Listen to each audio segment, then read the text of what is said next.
Tonight we have the remarkable story of a man who says when it comes to Los Angeles, the CIA hasn't always played by the rules. The agency has dealt drugs throughout this country for a long time.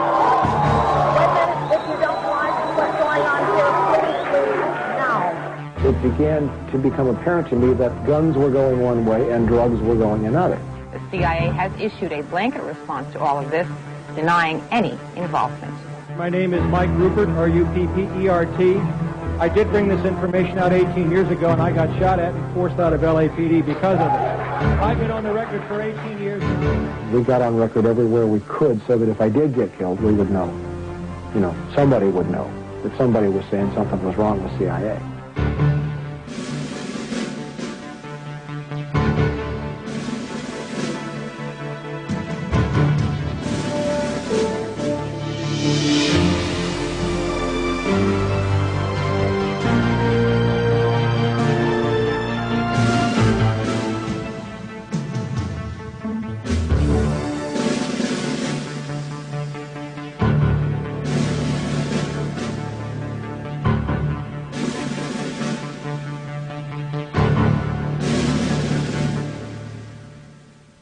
Mr. Speaker, members, I rise today really with a very heavy heart, one that is filled with sorrow for the families and the loved ones who were killed and injured this week.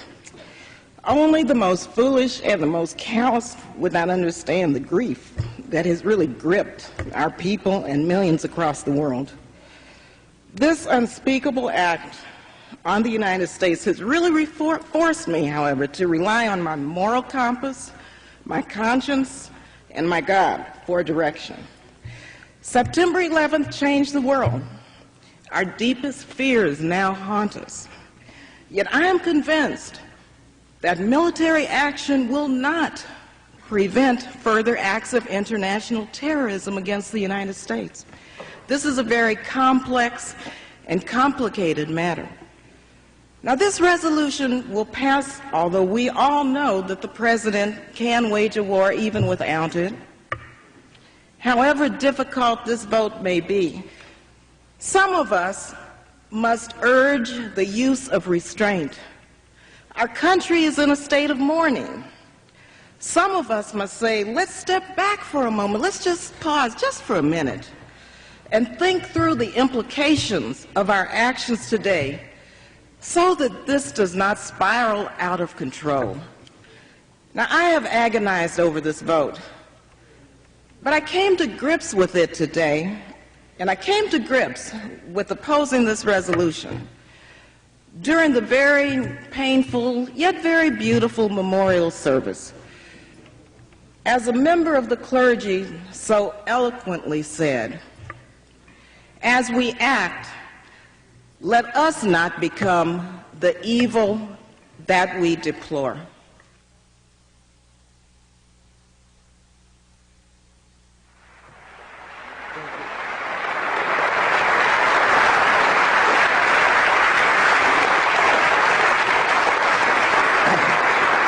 Thank you, Demetrius, and thank all of you. I am unbelievably gratified to see so many people here tonight. I almost got up here and said, hi, my name is Mike, I'm an alcoholic, but I think I'm at the wrong meeting, I guess. We're going to talk about a lot of things tonight that are very difficult, a lot of things tonight that are very challenging, a lot of things that will test and try many of us in the months and the years to come. But we're going to have a certain approach to this, and it's the only kind of approach that I have found in 23 years that works when you're challenging a government that no longer serves the interests of the people. I'd like to start off by asking a question, like a show of hands. How many people in the room tonight believe that Lee Harvey Oswald was the lone gunman and solely responsible for the murder of John F. Kennedy? Show of hands. 2 hands, and they're both joking. How many people in the room tonight believe that the war that is now taking place and getting ready to move all over the world is solely the result of the attacks on the World Trade Center on September the 11th? Okay, all right, great. The approach that we're going to take tonight is very straightforward. I was, for some short period of time, not as much as I wanted to be, an investigator with LAPD. I worked narcotics, I was loaned to detectives, I worked a homicide table, I worked a burglary table and an auto theft table for a while. And there is a procedure that you follow when you are presenting evidence. There is a way that you structure evidence to avoid speculation, and there is a way to fight this government.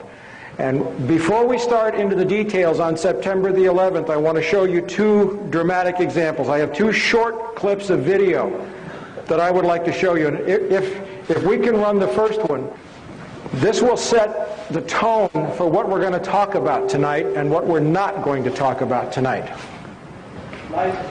For 38 years, as of November 22nd, just a few days ago, we have had a videotape showing clearly that John F. Kennedy was shot from the front and not the back, where the Warren Commission says that Lee Harvey Oswald was up and behind to the right in the Texas School Book Depository.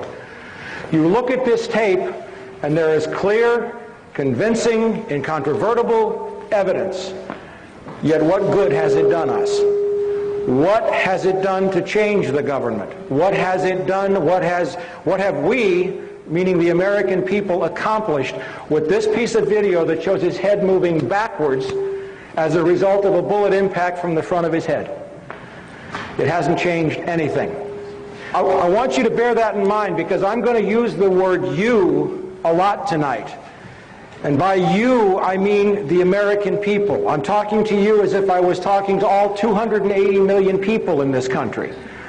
And I'm going to say some things that are going to be kind of backing you into a corner. And that is my direct intent. So some of the things we are not going to talk about tonight are speculations about the attacks on September the 11th. We are not going to talk about were there explosives in the building, were the planes piloted by remote control, any of those questions, because those are speculative questions that produce the same kind of results that we just saw on the tape. After 38 years, you can play that all you want, and it doesn't change anything. There are people who have been talking about the Oklahoma City bombing since it happened in 1995. We have videotape of U.S. military personnel machine gunning the Branch Davidians at Waco. We have proof up the galore. We're not here looking tonight for proof. We're not going to go home and have armchair discussions, because what's at stake now is our freedom. What's at stake now is our future. This is no more time to go home, and you'll see that before I'm through tonight. Now, there is another way to take on the government. There is another way to take on the lunacy of the mass media. And that is by using their own statements and their own evidence against them to prove that they are lying. Because if you're in this room tonight, you are probably already the choir. Our safety, our future, our liberty, our country, and maybe the planet depends upon us reaching out to the millions of people out there who are still waving the flag, still believing that this is a war like they're being sold on CNN. Now, I'm going to play another tape now, and I'm going to show you what happens when you confront the government with their own information head on. This is a confrontation I had with the Director of Central Intelligence, John Deutsch, at Locke High School in 1996 over the issue of the CIA bringing drugs into Los Angeles. I want you to watch his hands very carefully after I confront him. Sir, the man in the leather That's jacket. Congresswoman Juanita Millender McDonald of Compton. I will be coming back Hi. over. I'll continue. I am a former Los Angeles police narcotics detective, and I work South Central Los Angeles, and I will tell you, Director Deutsch, emphatically and without Can you speak further equivocation, into the mic, sir? These mics don't seem to be...